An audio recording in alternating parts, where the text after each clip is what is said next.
Today Mr. Brown has enlisted my assistance in changing paper. 3,000 pressed specimens, and the Investigator seeping at every timber, the telltale stench of mould.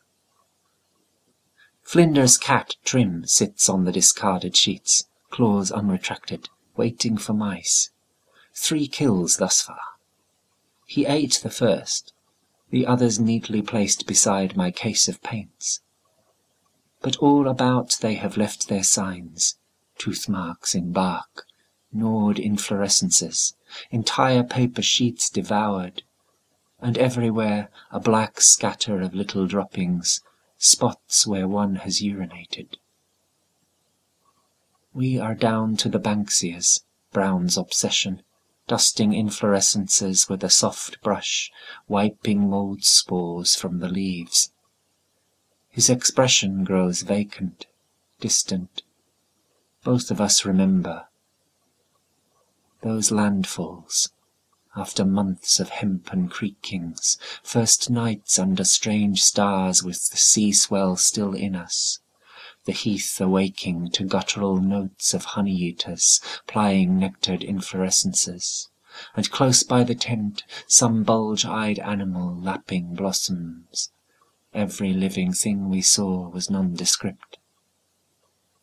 So Brown went about in ecstasies of naming, the pile beside my easel growing high, and taking out my chart of 1,000 colours, I numbered the crimsons of coccinia, the darker occidentalis, the subtle spectrum from sulphur to ochre, attenuata, spherocarpa, ilicifolia, verticillata, littoralis, and, for the homesick, quercifolia.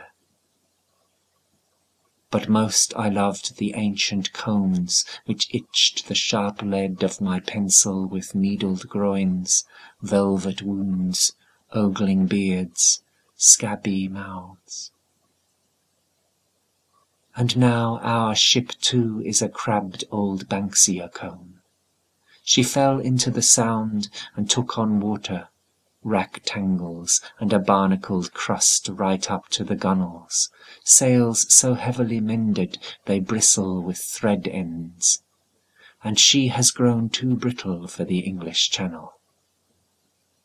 What would benign old Norbert Bocchius make of me, or my unadventurous brother, waiting in the herbarium to compare these gnarled excrescences with the fruits of pines?